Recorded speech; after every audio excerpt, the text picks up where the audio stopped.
I wanted to spend the weekend with my grandchildren, but my son-in-law snapped, "You want to be with them? Pay $2,000." I smiled as if agreeing and handed him an envelope. He was expecting money, but found something else. When he opened it, his face turned white, and he roared with rage. Before we continue, please subscribe to the channel and write in the comments what time it is where you are now. I was halfway through the sports section when I heard the BMW pull into my driveway. The engine had a particular purr.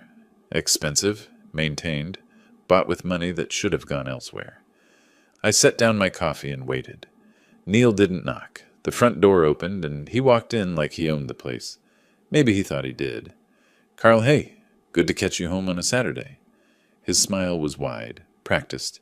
He'd worn that same expression 2 years ago when he first asked to borrow $3,000 for what he called a consulting opportunity. "You got a minute? I wanted to run something past you." I folded the newspaper precisely, creasing it down the middle. "I've got time." He settled into the armchair across from me, leaning forward with his elbows on his knees. The posture of a man about to share something valuable, something exclusive. I'd seen it before. "There's this investment opportunity, a real estate syndication in Tampa. Ground floor stuff, Carl. My partner needs commitments by Monday, and I'm $5,000 short of my buy-in." He spread his hands, palms up. "I know it's last minute, but this kind of chance doesn't come around often." I took a sip of coffee. It had gone lukewarm. "What happened to the other opportunities?" I kept my voice level, the same tone I'd used giving orders at fire scenes. Calm, clear, impossible to misinterpret. His smile tightened. "What do you mean?" "The consulting gig in February of 23. That was $3,000. Then the cryptocurrency platform in July. $4,000. The marketing venture last April. $5,000 more." I met his eyes. "12,000 total, Neil." I kept track. The smile disappeared. He sat back, and something shifted in his face. The mask he'd been wearing developed cracks. "Those were investments, not loans. You know how business works. There's risk involved." His voice had an edge now, sharper. "Some things take time to mature." 2 years is plenty of time." I set my mug down carefully on the side table. "The answer is no." He stood abruptly. The movement was aggressive, meant to intimidate. He began pacing 3 steps toward the window, 3 steps back. "You spent 30 years running into burning buildings, Carl. What do you really know about building wealth in 2025? He gestured around my living room. Modest furniture, clean but dated. "You're sitting here in this same house, same routine, same outdated thinking. The world moved on. I'm comfortable." My hands remained still in my lap, and I earned what I have. "Comfortable?" He laughed, but there was no humor in it. "You know what comfortable gets you. Nothing. Meanwhile, Effie and I are trying to build something for Micah and Tyler's future, and you're worried about the ancient history." "Ancient history is $12,000 I'll never see again." His jaw clenched. He stopped pacing and stood directly in front of me, close enough that I had to tilt my head slightly to maintain eye contact. The intimidation was deliberate. "Let me explain something to you, old man." The words came slower now, each one chosen for maximum impact. "You think you understand modern business because you read the newspaper and watched the news? You don't. This investment is real, and it's happening with or without you. I'm giving you a chance to be part of my family's success." "I am part of your family." My hands tightened almost imperceptibly around the armrests. "I'm Effie's father. Those boys' grandfather." "Are you?" He tilted his head, studying me like I was a problem to solve. "Because from where I'm standing, you're choosing money over your own daughter, over your grandsons."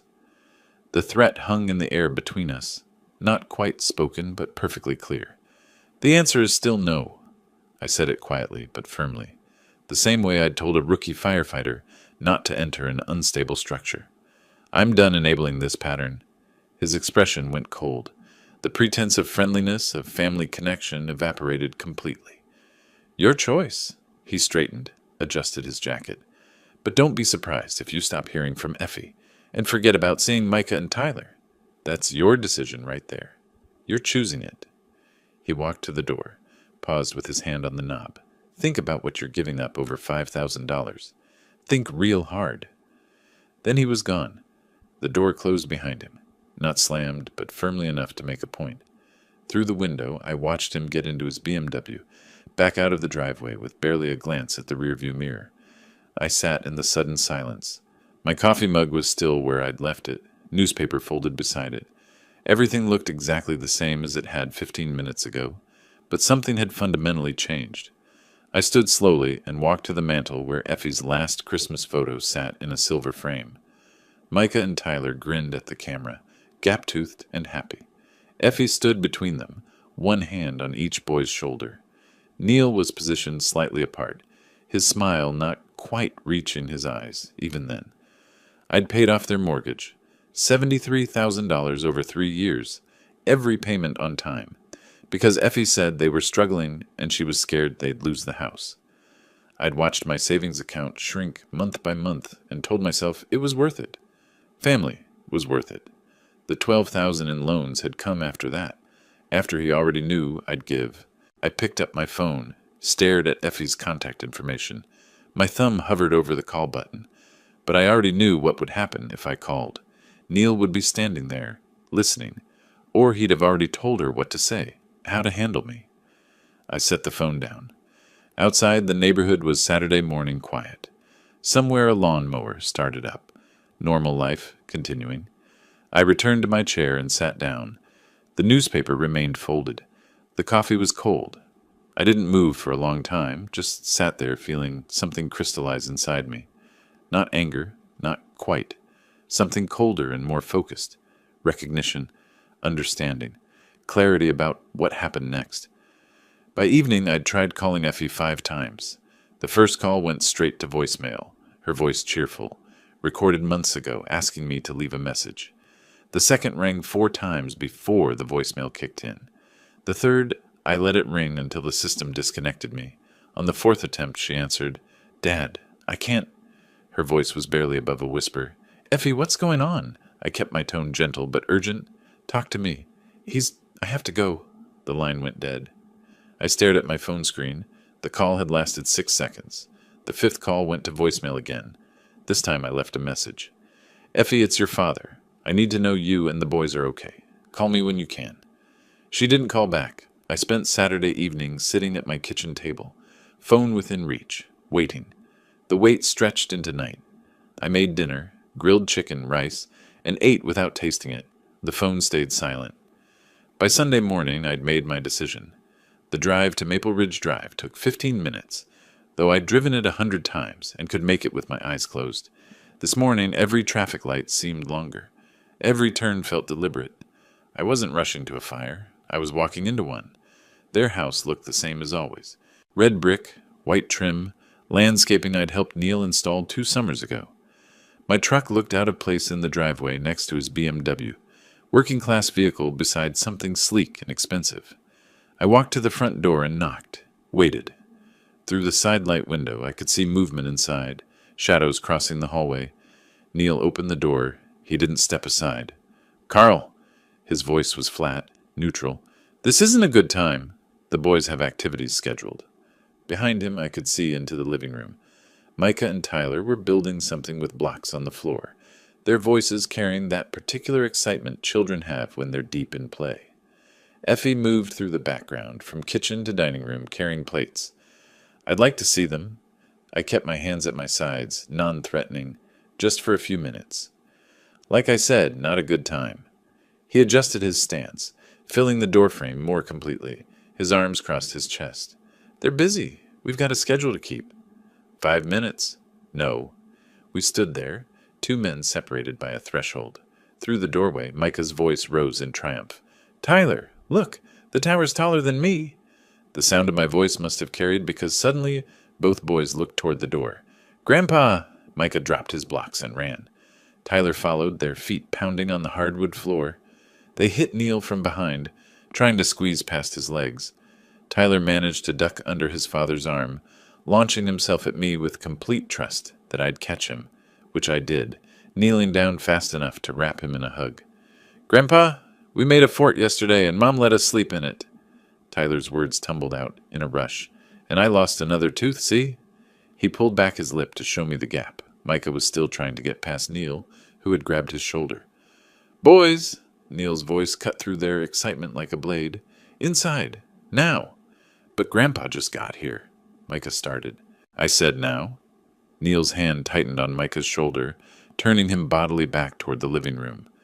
Tyler, let go of your grandfather.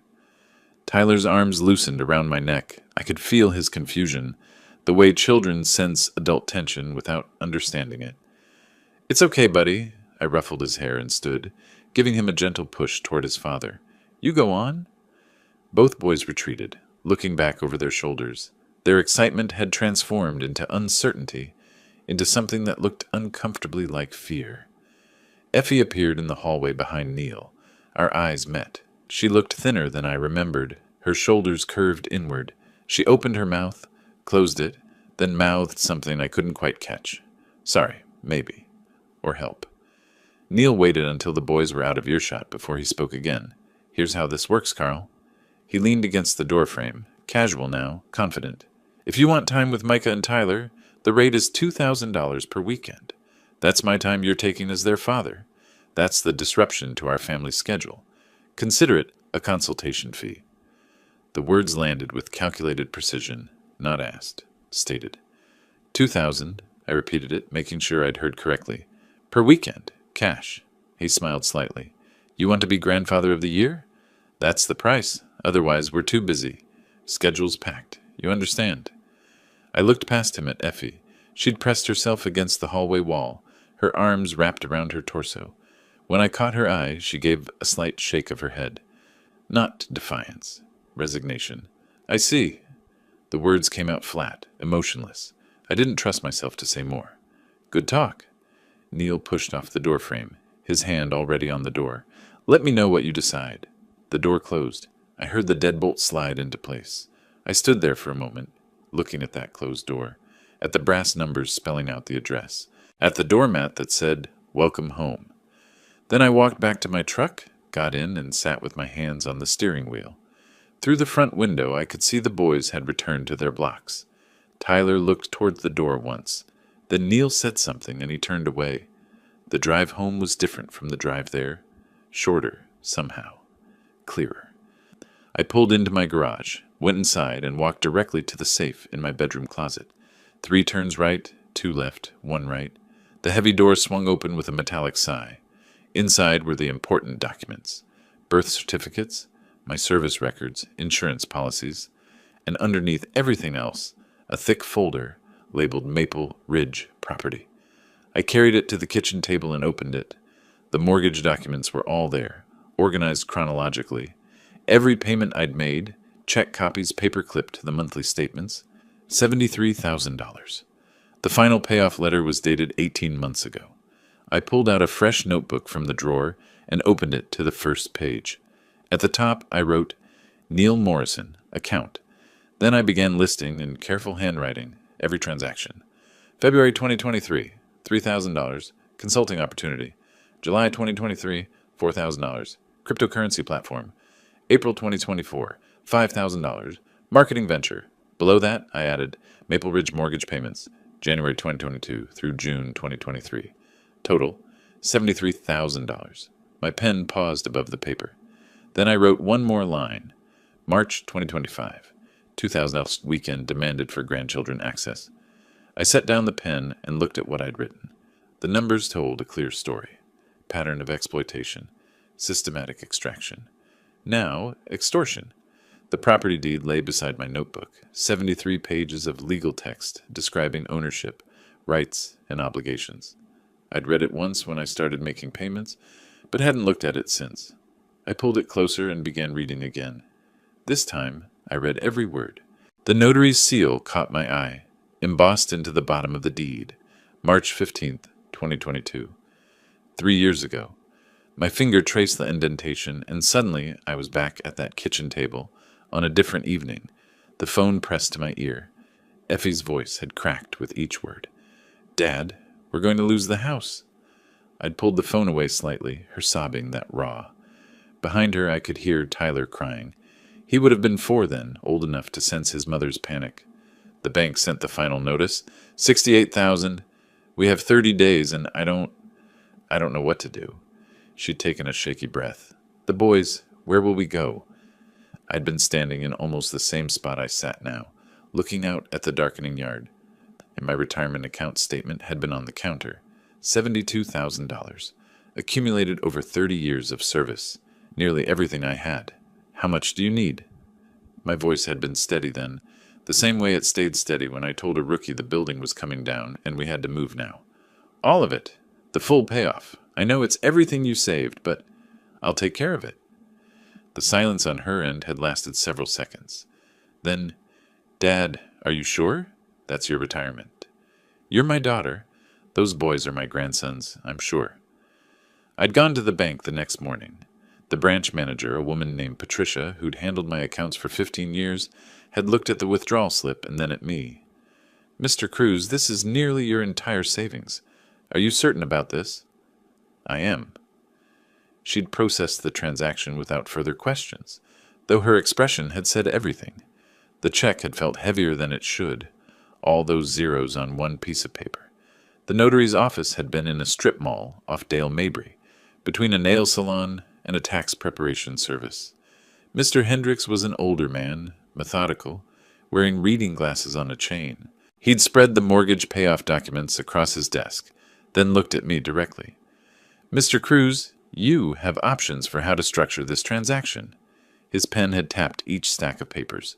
You can make this a gift to your daughter and son-in-law. Straightforward, no strings. Or you can structure it as a secured loan against the property itself. What's the difference? A gift is final. You're transferring wealth with no expectation of repayment. He'd adjusted his glasses. A loan, particularly one secured by the property, protects your interests. If they default on repayment terms, you have legal recourse. Given the amount, $68,000, I'd recommend the loan structure. I'd hesitated. The idea of putting legal conditions on helping my daughter had felt wrong, almost mercenary. It doesn't mean you don't trust them, Hendricks had added as if reading my thoughts. It means you're being prudent. Families have disagreements. Money complicates things. This protects everyone. Make it a loan. The paperwork had taken an hour. Hendricks had explained each clause, each protection, each stipulation.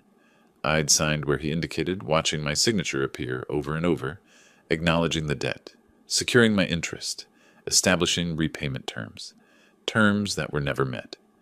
Neil had shown up at the house that evening after I'd paid off the mortgage. I'd met him on the porch, the receipt from the mortgage company in my hand. Carl, he'd extended his hand, shaking mine firmly. I can't thank you enough. This mistake won't define me. I'll pay back every cent. You have my word. But his eyes hadn't quite met mine. They'd focused somewhere over my left shoulder, at the street behind me, at anything but direct contact. I'd noticed it then, registered it, but dismissed it as embarrassment. Just take care of my daughter and those boys. Absolutely, you'll see. He'd dropped my hand quickly, backing toward his car. I've got some opportunities lined up. Real estate consulting. Some cryptocurrency recovery strategies. This is temporary. 6 months, maybe a year, and I'll have your money back. 3 months later, he'd called about a business opportunity. $2,000, just to secure his position in a consulting firm. Once I'm established, Carl, the money will flow. This is the foundation. I'd sent the check. 4 months after that, another call. $3,500 for an emergency. Car repairs, medical bills, something urgent that couldn't wait. Just this once, and then I'm on my feet. I'd sent that check too. The requests had continued, each one accompanied by promises, explanations, assurances, each amount slightly larger than the last, each promise more elaborate. I'd tracked them all in my checkbook, watching the pattern emerge but convincing myself it was temporary, that Neil was just struggling to gain traction. Now, sitting at my kitchen table in the present, I looked at the numbers I'd written in my notebook. 12,000 in additional loans, none repaid. And now $2,000 demanded per weekend to see my own grandsons. I pulled the deed closer, reading the language Hendricks had insisted on. Secured loan against property located at 2847 Maple Ridge Drive. In the event of default, lender maintains priority interest.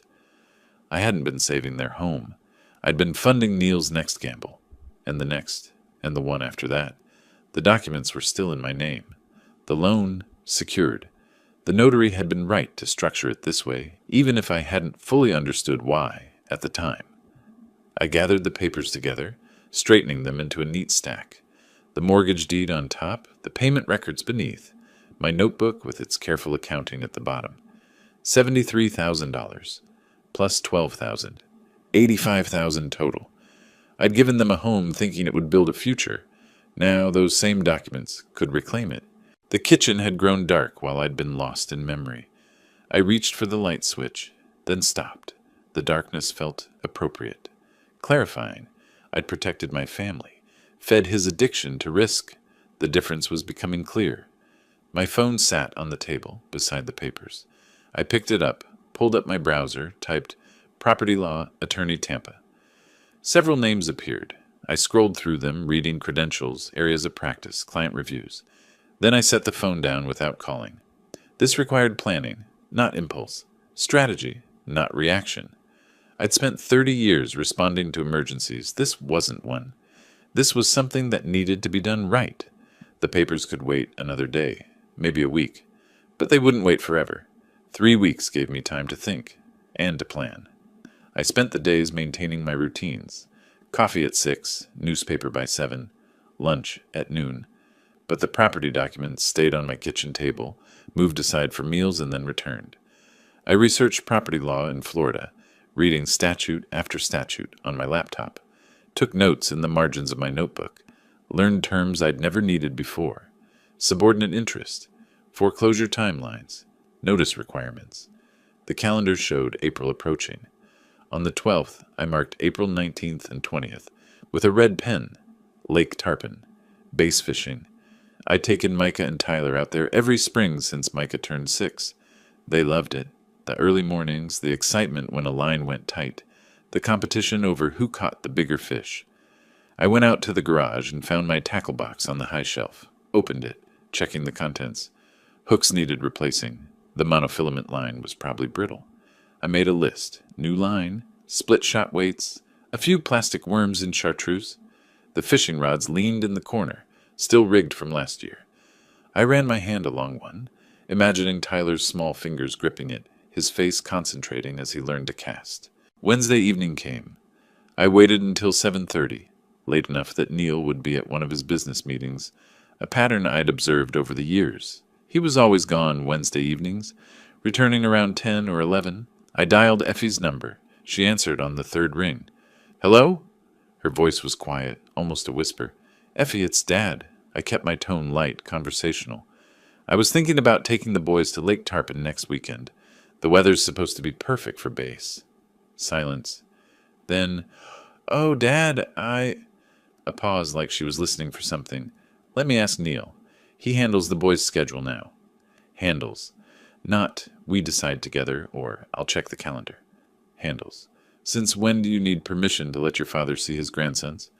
I kept the edge out of my voice, but barely. "It's not like that. He's better at keeping track of their activities. Sports, school projects. There's a lot to coordinate. Put Micah on the phone. I want to ask him about fishing." Another pause. Longer this time. I could hear her breathing, rapid and shallow. "They're already in bed, Dad. School night. Maybe we can talk about this over the weekend?" I looked at the clock on my microwave. 7:43. Micah was 10. Tyler was 7.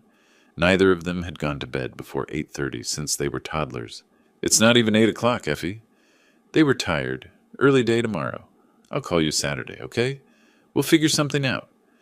Her voice had that same quality as when she'd stood behind Neil in the doorway, defeated, apologetic, trapped. "Effie, I have to go, Dad. I'll call you." The line went dead. I set my phone on the counter and stood there staring at it. Handles the boys' schedule. Already in bed. "I'll call you." She didn't call Saturday. Thursday afternoon, my phone rang. Neil's name appeared on the screen. I let it ring twice before answering, taking a moment to prepare myself. "Carl." No greeting, no pleasantries. "Effie mentioned your fishing idea." I stayed silent, waiting. "The boys have commitments that weekend. Micah's got a soccer tournament. Tyler has a birthday party Sunday afternoon. Their schedule's completely full." He paused, and I could hear him breathing. "Perhaps if you reconsidered your stance on supporting this family financially, we could find time in their calendar. Work something out. $2,000 per weekend. That's what he was circling back to, what he'd always circle back to. Access to my grandsons had a price tag, and it was non-negotiable. I see. I kept my voice neutral, giving him nothing. Thank you for calling back. Just something to think about, Carl. These boys are growing up fast. A lot of weekends between now and when they're teenagers who don't want to hang out with Grandpa anymore. Be ashamed to miss all of them over a principle. I'll keep that in mind. You do that. He hung up without saying goodbye. I stood in my kitchen, phone still in my hand, looking out the window at Mrs. Patterson's house across the street, and she was watering her garden, moving slowly with her cane, tending to her roses. Normal afternoon, normal neighborhood, normal life, commitments, at 7 and 10 years old. I set the phone down and walked to the table where the property documents still sat, opened my laptop beside them, typed real estate attorney Tampa eviction into the search bar. Several firms appeared. I clicked on the first one, Buchanan and Associates, with an office downtown. Their website listed services: landlord-tenant disputes, property recovery, foreclosure assistance. I found the contact page, stared at the phone number. My finger hovered over it. Neil thought he was building a system, thought he could put a price on family, on access, on love, thought he could take the home I'd given them and turn it into leverage against me. But he'd forgotten something important. Or maybe he'd never known. The house was in my name. The loan secured against the property. Every legal protection Hendricks had insisted on 3 years ago when I thought I was just being cautious was now a weapon. Neil had built his control system in a house that wasn't his. I picked up my phone and dialed the number from the website. It rang once, twice. A receptionist answered, professional and courteous. Buchanan and Associates. How may I help you? I need to speak with an attorney about property recovery. My voice was steady, calm, the same voice I'd used directing crews at fire scenes. I have a secured loan in default, and I need to understand my options. Let me connect you with Mr. Buchanan's office. May I have your name? Carl Cruz. One moment, Mr. Cruz. The line clicked to hold music. I looked at the fishing rods in the corner of my kitchen, at the calendar with its marked date, at the tackle box I'd optimistically prepared. Neil's voice echoed in my head. Commitments, schedule, supporting the family. I'd supported them enough. Time to collect what I was owed. A week of phone calls and paperwork led to this. Friday afternoon, a white envelope in my jacket's inside pocket, and the sound of children's laughter reaching me before I'd even closed my car door. I'd parked at the curb, not the driveway. This wasn't a social visit. Micah and Tyler were playing in the front yard, something involving a soccer ball and an elaborate set of rules they'd invented themselves. Tyler kicked the ball wide, and it rolled toward the street just as I stepped onto the sidewalk. I got it, Micah called, then froze mid-stride when he saw me. His face transformed instantly. Grandpa! They both dropped everything and ran. Tyler reached me first, launching himself at my legs with complete trust that I'd stay upright, which I did, kneeling fast enough to catch him properly. You came? Are we going fishing tomorrow? His words tumbled over each other. Mom said maybe, but Dad said no, but you're here so we can go, right? Micah arrived a second later, slightly more reserved at 10 years old, but no less happy. Did you bring the tackle box? I've been practicing my casting in the backyard. I hugged them both, feeling the weight of what I was about to do settle heavier on my shoulders. We'll see, buddy. We'll see. The front door opened. Neil stepped out, paused on the threshold, then walked across the yard with deliberate steps. His arms were already crossing his chest before he'd fully reached us. What are you doing here, Carl? His voice had that edge I'd come to recognize. Territorial, annoyed at the intrusion. I thought we had this settled. I stood, keeping one hand on Tyler's shoulder. I'm here to take Micah and Tyler fishing, like we planned. His laugh was short, humorless. Right. We discussed this on the phone, didn't we? He looked at the boys, then back at me, his expression shifting to something almost amused. $2,000. That's the price if you want to play grandfather this weekend. Play grandfather? As if loving these boys was a performance, a hobby I could afford, or not. Here. I reached into my jacket, withdrew the envelope, and extended it toward him. My hand was steady. This is what you've earned. His expression flickered. Surprise, then satisfaction. He thought he'd won. Thought I'd finally bent to his system. He snatched the envelope from my hand and tore it open, pulling out the folded papers inside. His eyes dropped to the text, scanning quickly at first, then slower. I watched his face carefully. The change happened in stages. Confusion first, his brow furrowing, then comprehension, his eyes widening slightly, then color draining from his face before flushing back darker. "What is this?" His voice rose. "You can't—" "Read it carefully," I said, keeping my tone level. "You have 30 days. This is my house." He shook the papers at me, his hand trembling. "You gave this to us. You can't just— It's my house." I kept my eyes on his. "Always has been. The mortgage payoff was structured as a secured loan. The notary made sure of that. You never paid a cent back. The loan's in default." "You're insane. This is— Effie!" He turned toward the house, shouting, "Effie, get out here!" But I was already moving, turning toward my car. The boys stood frozen where I'd left them, confusion replacing their earlier joy. Tyler looked like he might cry. "We'll go fishing soon," I told them, managing a smile. "I promise. You can't evict us." Neil's voice followed me, getting louder, more desperate. "We have rights. This is our home." I opened my car door. Through the front window of the house, I could see Effie's silhouette appearing, frozen in the doorway. She didn't come outside. 30 days, Neil." I said it without looking back. "That's what the law requires. Use them wisely." "I'll fight this. I'll sue you. You'll never see these kids again, you understand me?" "Never." I got in, closed the door, started the engine. In the rearview mirror, Neil stood in the middle of the driveway, still holding the papers. Micah had moved to stand beside him, looking small and confused. Tyler was walking toward Effie, who'd finally stepped onto the porch. I pulled away from the curb, keeping my speed steady and controlled. No rushing, no fleeing, just leaving. Neil's voice carried down the street, raw and panicked now, the words losing meaning as distance grew. At the stop sign, I glanced in the mirror, one last time.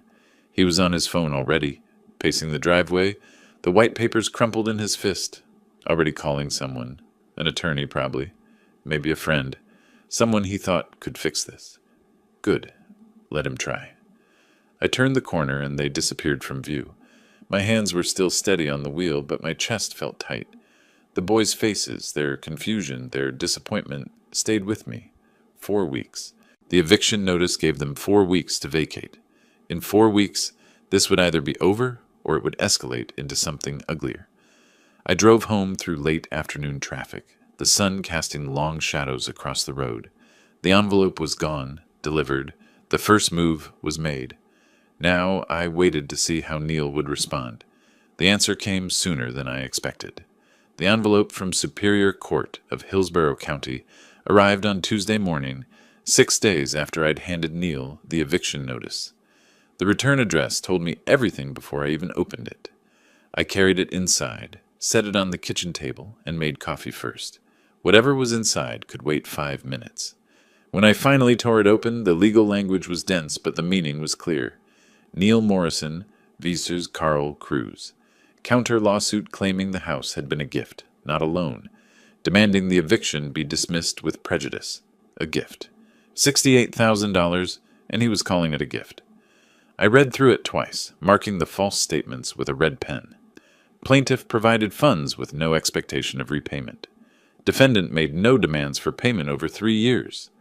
Property transfer was voluntary and without contractual obligation. Each lie was carefully constructed, just plausible enough to require documentation to disprove. My phone rang on the 3rd day. Effie's name on the screen. I stared at it through 2 rings, knowing what was coming before I answered. "Dad!" Her voice was thick, like she'd been crying for hours. Maybe she had. "Please, you're tearing this family apart." I moved to the window, looking out at the street. Mrs. Patterson was bringing in her trash cans, moving slowly with her cane. Normal Wednesday afternoon. "Effie, can't you just stop this? Can't we fix this without lawyers and courts and—" Her voice broke. "The boys are asking questions. Micah wants to know why you're trying to take our house. Tyler thinks you're mad at him." That landed harder than anything Neil had thrown at me. I closed my eyes. "Sweetheart, I'm not mad at you or the boys. I'm not even mad at Neil. Not really." I tried to keep my voice gentle. "But I can't keep enabling this pattern. He made your children bargaining chips. He put a price tag on being their grandfather. He's just stressed about money. If you'd help instead of attacking. She caught herself, couldn't finish the accusation. I've helped. $68,000 worth, plus another $12,000 since then. $80,000, Effie. I let that sit for a moment. When does helping become enabling? Silence, then barely above a whisper. I don't know what to do. You could tell him to settle this. Pay back what he owes or work out a payment plan. I'd consider that. He says you're stealing from us, that you promised the house was ours and now you're going back on your word. Her voice gained an edge. Did you? Did you promise? I promised to help. I did help. But the paperwork was clear. It was a loan, Effie. The notary explained it to both of you. Neil signed the documents. He says he didn't understand what he was signing. He understood enough to never make a single payment. I rubbed my forehead, feeling the headache building. I love you. I love those boys. But I can't let this continue. Then you're choosing money over family. Neil made that choice when he demanded $2,000 a weekend. I'm just responding. She hung up without saying goodbye. I stood there holding the dead phone, looking at Mrs. Patterson's empty driveway. The trash cans were lined up neatly against her garage, everything in its place. By Friday, I'd made 3 calls to different law firms. The first 2 weren't taking new clients. The third, Buchanan and Associates, the firm I'd contacted before, referred me to a colleague who specialized in property disputes. David Wade's office was downtown, 16th floor of a glass building near the courthouse. The elevator ride up gave me time to check my reflection in the polished doors. I'd worn slacks and a button-down, treating this with the seriousness it deserved. The receptionist was professional, friendly. Mr. Cruz, Mr. Wade will see you now. His office was organized chaos, files stacked neatly, law books with multicolored tabs, a computer with 2 monitors displaying what looked like property records. Wade himself was younger than I'd expected, maybe mid-40s, with sharp eyes and a firm handshake. Mr. Cruz, please sit. He gestured to a chair across from his desk. You mentioned a property recovery situation? I pulled out my folder. Everything organized the way I'd learned in the fire department. Documentation mattered. Chain of evidence mattered. March 2022, I paid off my daughter and son-in-law's mortgage. $68,000. I spread the papers across his desk. The transaction was structured as a secured loan. Notarized, filed with the county, everything proper. Wade picked up the loan agreement, scanning it quickly. His expression remained neutral but focused. He never made a payment, not in 3 years. Then he started demanding money to let me see my grandchildren. I pulled out my notebook with the transaction history. I served an eviction notice. He's countersuing, claiming the money was a gift. Wade's fingers moved across his keyboard, pulling up county records. The lien is properly filed. I can see it here. Recorded April 2022, priority interest, Carl Cruz is line holder. He looked up at me. Your documentation is excellent. Notarized loan agreement, secured lien filed with the county, payment records. This is textbook. Can he just claim it was a gift? Can he lie like that? He can claim anything. Proving it's another matter. Wade set down the papers. The documents speak clearly. We'll file a response to his suit. Present your evidence. Unless he has something substantial, and from what you're showing me, he doesn't, the court will see through his claim. What's this going to cost me? $3,500 retainer. That covers filing the response, initial court appearances, standard discovery. If it goes to trial, we'll discuss additional fees, but I doubt it will. Cases with documentation this clear typically settle or get dismissed quickly. I wrote the check, watching $3,500 disappear with my signature. Money I'd saved, money I'd earned, but necessary. Court date is set for May 28th, Wade said, handing me copies of the papers. I'll file our response this week. In the meantime, don't contact your son-in-law directly. All communication goes through me now. I left his office with a business card, a court date, and a lighter wallet. The sun was setting as I drove home, painting the sky orange and purple. That night, I tried calling Effie, straight to voicemail. I tried texting the boys. Miss you. Love you. See you soon. The messages showed as delivered, but never read. The next morning, I drove to Maple Ridge, knocked on the door, waited. I could see shadows moving inside. Someone was home, but no one answered. I returned home and sat at my kitchen table with the case folder open in front of me. Everything was in order. The law was on my side. The documentation was clear. But across the room, propped against the lamp on the side table, was a photo from last year's fishing trip. Micah holding up a base that was almost too big for him to lift. Tyler grinning beside him, his new fishing rod still in hand. 4 weeks until court. 4 weeks of silence from my family. 4 weeks of wondering if I'd made the right choice. I closed the folder and looked at their faces in the photo, at their smiles, their pride, their trust. I'd done worse things for worse reasons. At least this time, I was fighting for something that mattered. 4 weeks of waiting came down to this. A Wednesday morning in late May, courthouse steps that felt steeper than they should have, and David Wade waiting by the security checkpoint with his briefcase in hand. "Mr. Cruz," he shook my hand firmly. "Ready?"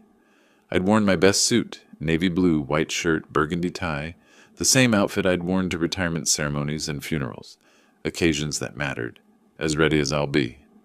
We went through security together, emptying pockets into gray plastic bins. The courthouse smelled like floor polish and anxiety. Wade led me to the elevators, pressed the button for the 3rd floor. "Remember, let me do the talking. If the judge asks you a direct question, answer simply and truthfully. Don't elaborate unless asked." He checked his watch. "We're 15 minutes early. Good."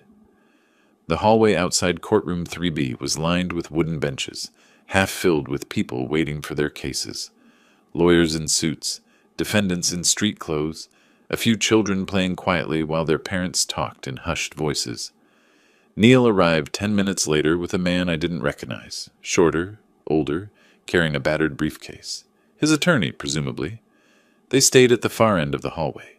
Neil's eyes met mine once, then looked away.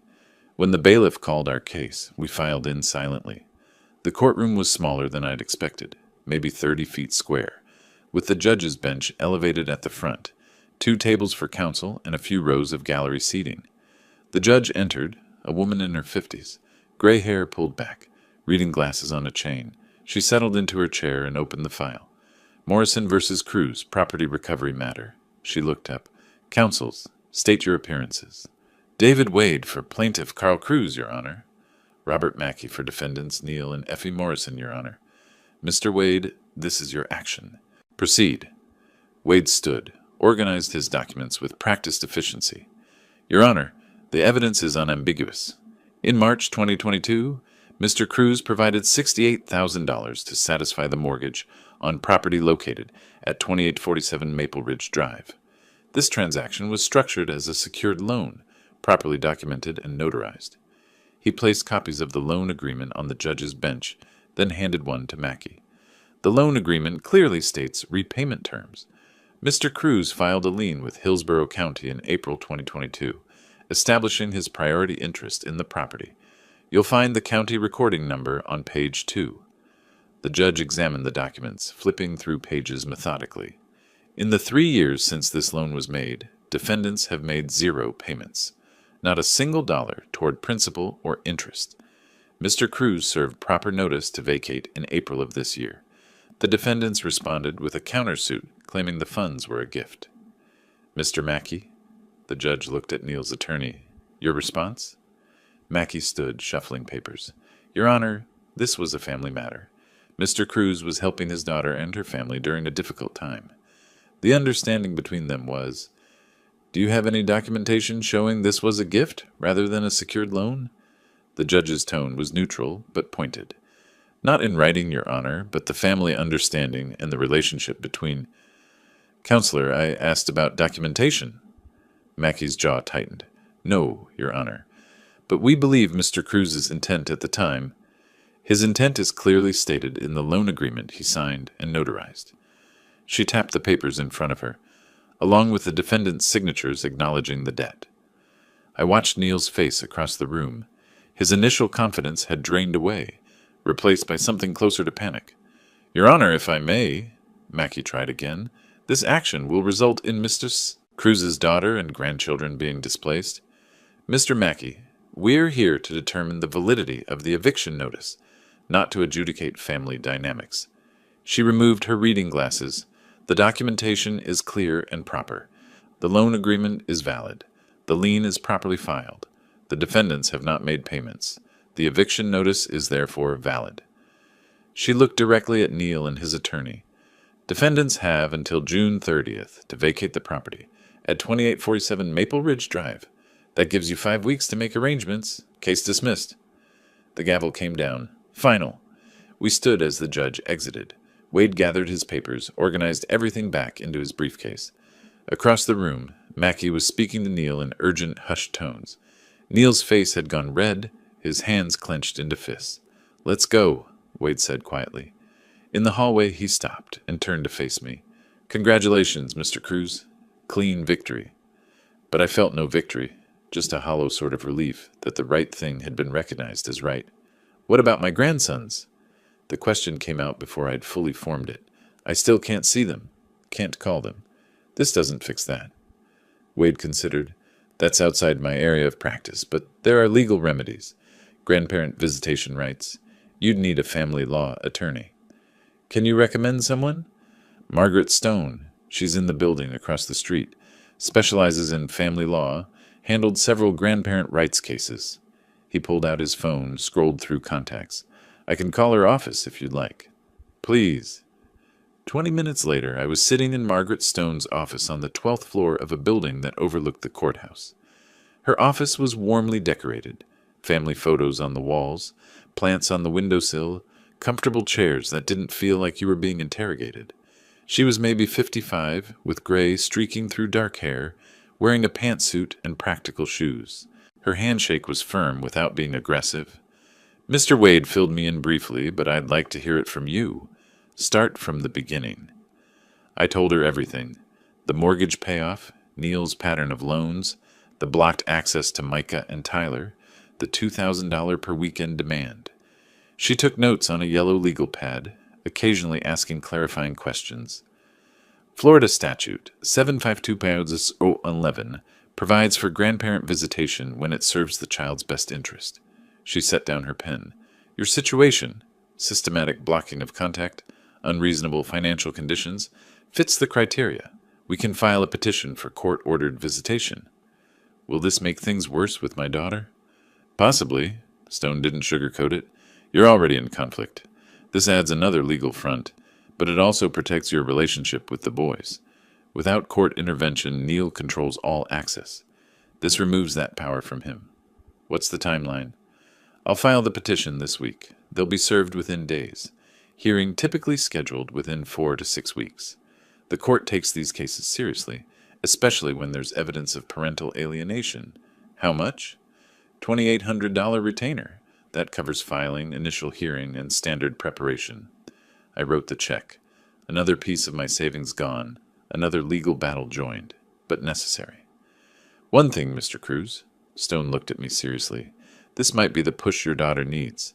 Sometimes people can't see clearly until forced to by outside pressure. The court process might help her recognize the situation she's in." I left her office with another business card, another case folder, another court date to wait for. The petition was filed on Friday. By Monday, Neil would receive notice that I wasn't stopping at the house. I was fighting for what mattered. 2 boys who missed their grandfather and didn't understand why the adults around them had gone to war. That evening, I sat at my kitchen table with both case folders in front of me. The property case, 1. The visitation case, just beginning. My phone sat beside the folders, silent. No calls from Effie, no texts from the boys. June 30th was 5 weeks away. The visitation hearing, probably late June or early July. Everything was moving forward. Everything was in order, but the boys still felt impossibly far away. The third landlord that week handed the application back with the same apologetic expression the others had worn. "I'm sorry, but with this credit score and the recent legal judgments showing up on the background check." She slid the papers across the desk. "We can't approve your application." I wasn't there to see it, but Effie told me later. The way Neil's jaw had clenched, the way his hand had crumpled the application before he caught himself, the way they'd walked to the car in silence while Micah and Tyler asked when they'd see their new room. It was the first week of June, 26 days until the eviction deadline. They tried 4 more places over the next week. Apartments, townhouses, even a small house with yard space for the boys. Each time, the same result. Credit too low. Debt-to-income ratio too high. Recent legal filings showing liability. Neil had built his life on borrowed money and charm. When both ran out at once, the foundation collapsed fast. The bank visit came next. Neil went alone, meeting with a loan officer who pulled up his credit report on a computer screen. I heard about this from Wade, who heard it from someone who heard it from someone else. Small professional circles in a city like Tampa. The loan officer had turned the screen toward Neil, letting him see the numbers himself. Credit score in the low 500s. Multiple judgments. The eviction case showing as active. The grandparent visitation petition newly filed.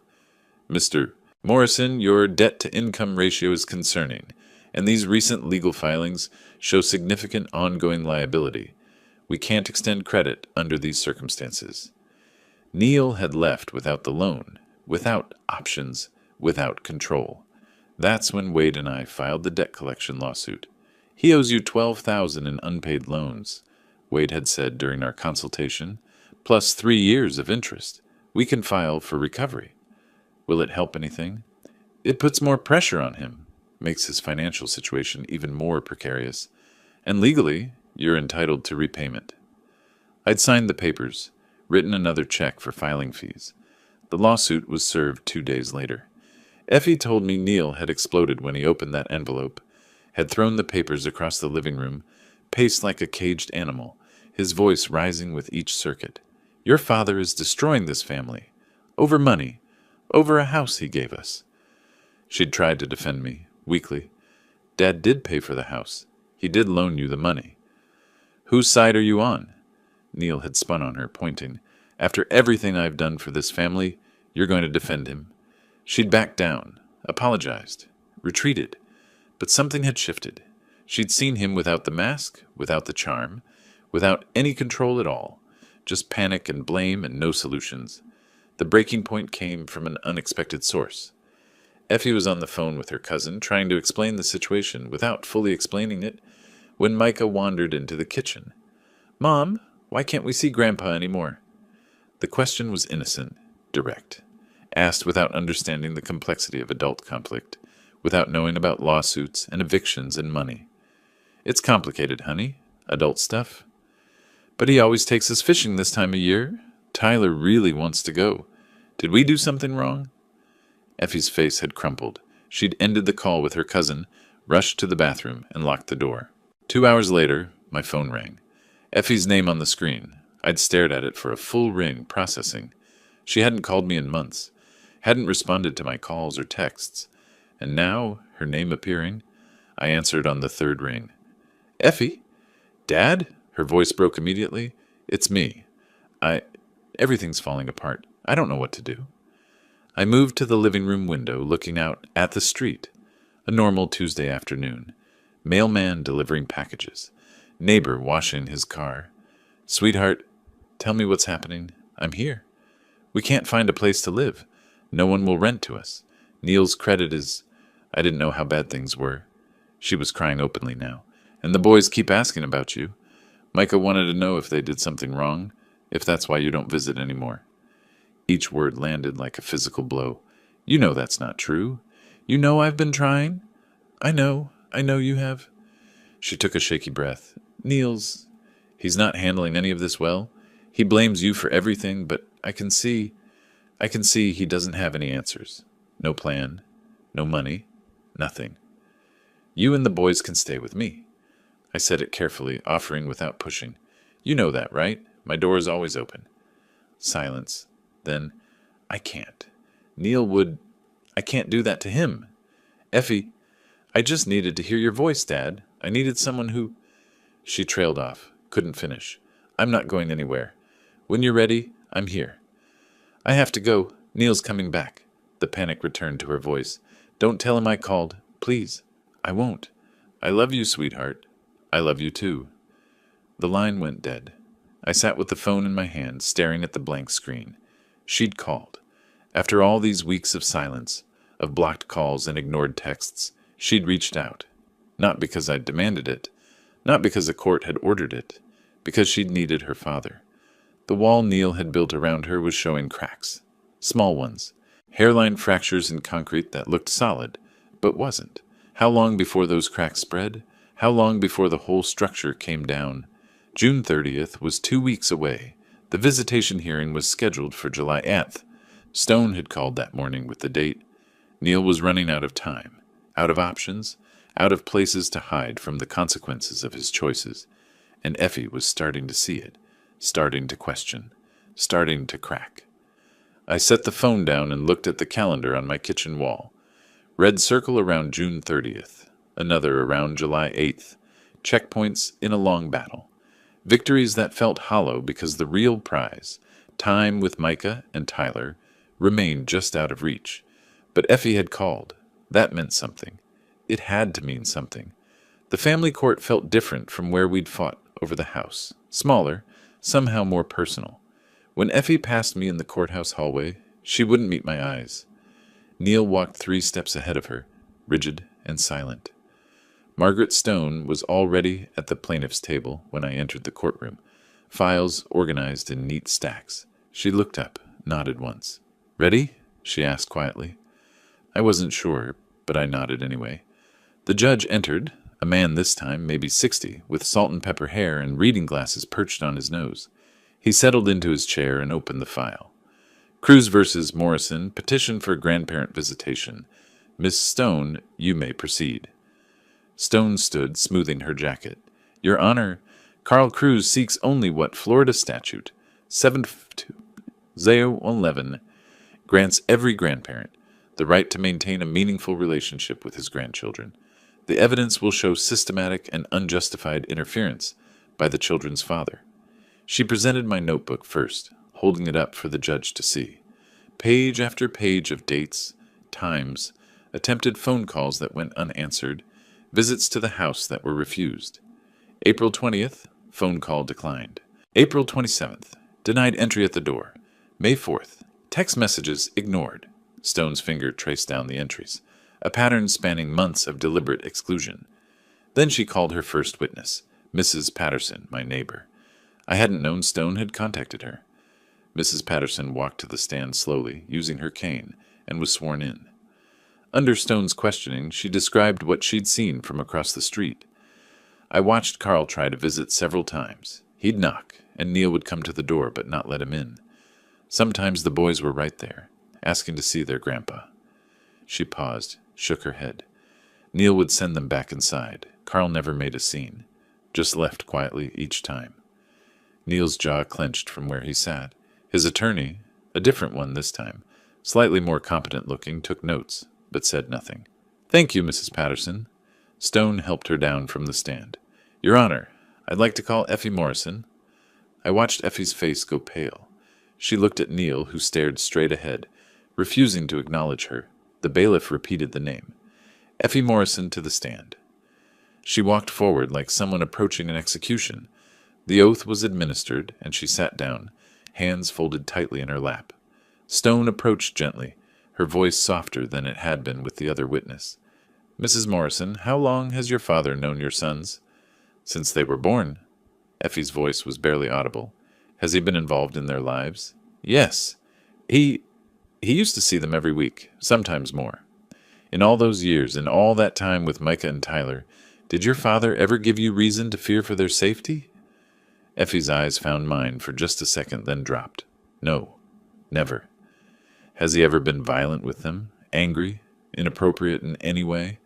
No. Has he ever done anything that would suggest he shouldn't be around your children? No. The word came out stronger this time. Stone paused, letting that sit. Mrs. Morrison, who made the decision to prevent your father from seeing Micah and Tyler? Effie's hands twisted together. I could see her swallow, see the conflict written across her face. My husband did, her voice cracked. Neil decided I went along with it. From the corner of my eye, I saw Neil lean forward, his expression darkening. Did your father ever do anything to harm or endanger your children? No. Effie looked up now, directly at Stone. He loves them. He always has. He's a good grandfather. Thank you. No further questions. Neil's attorney tried a weak cross-examination, asking about family disagreements, and financial complications. But Effie's answers remained consistent.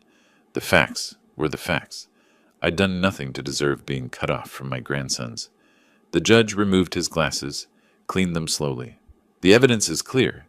Mr. Cruz has demonstrated a pattern of attempting contact that was systematically denied without legitimate cause. Temporary visitation order is granted, effective immediately. Every Saturday, 10 a.m. to 6 p.m., beginning July 26th. He looked directly at Neil. Mr. Morrison, this is a court order. You will comply. Final ruling will be issued within 30 days. The gavel came down. Outside the courtroom, I saw Neil grab Effie's arm, not violently but possessively, pulling her to the side of the hallway. His voice was low, urgent, angry. You just sided with him against me, in front of a judge. Do you understand what you've done? I was under oath. Effie's voice rose, defensive. I couldn't lie. You could have. He caught himself, looked around at the people passing. You better figure out where your loyalty lies. Fast. Effie pulled her arm free. Maybe I already have. Neil stared at her for a long moment, then turned and walked away. She stood there, watching him go, her shoulders slumped. Stone appeared beside me, the temporary order in her hand. Victory, Mr. Cruz. Clean and clear. Thank you. I took the paper, folded it carefully. There's something else. Stone pulled out her phone, scrolled through emails. David Wade copied me on a notice this morning. The sheriff's office scheduled forced eviction for August 2nd. Your son-in-law ignored the June 30th deadline. I looked down the hallway where Neil had disappeared. So it's really happening. It's really happening. They'll physically remove them if necessary. Stone put her phone away. Everything's converging, Mr. Cruz. The house, the visitation, the debt collection.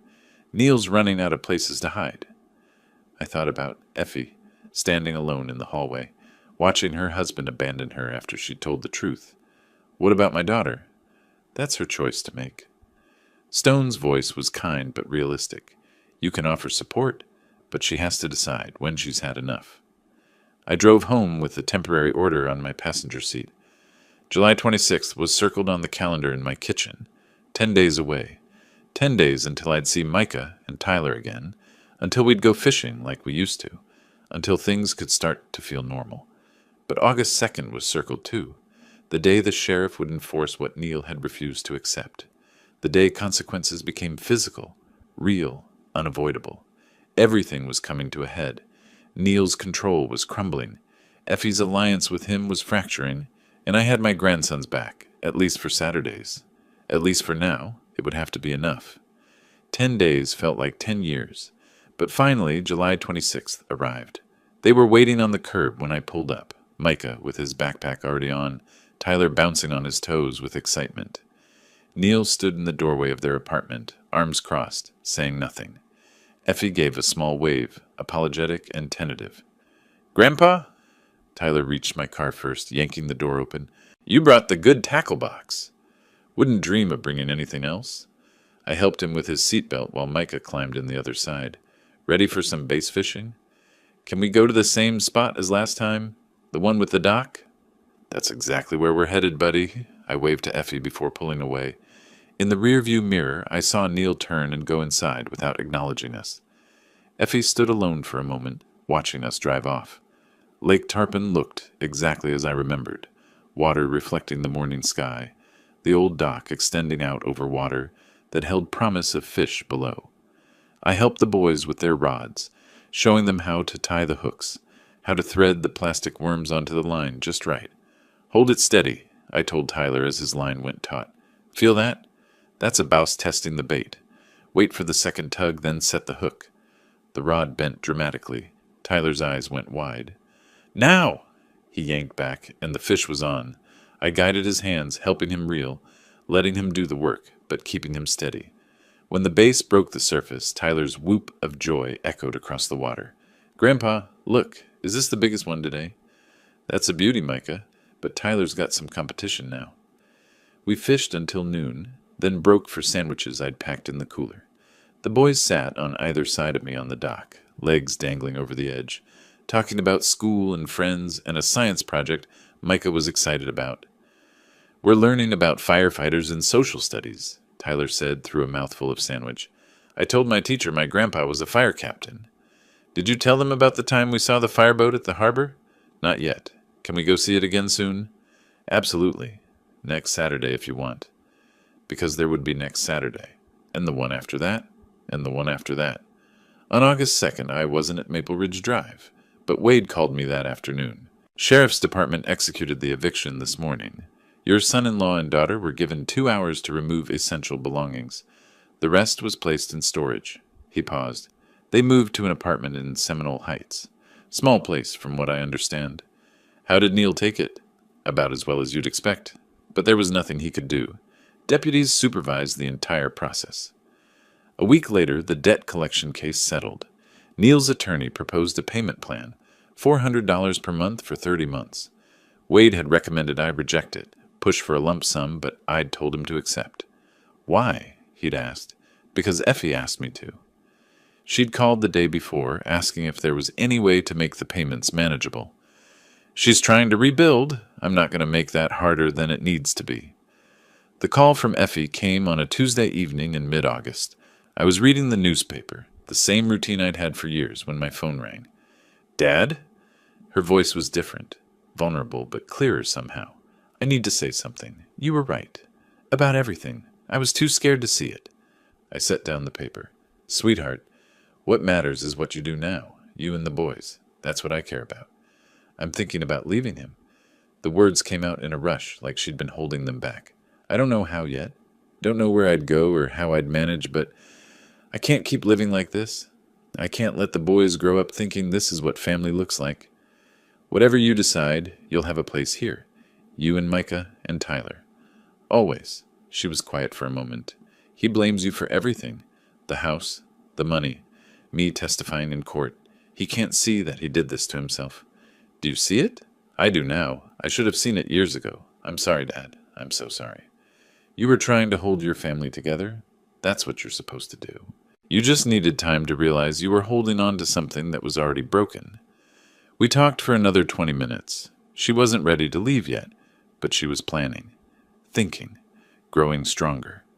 The final court order came in late August. Permanent visitation rights, every Saturday from 10 to 6. Stone called to tell me, her voice pleased. Congratulations, Mr. Cruz. It's official.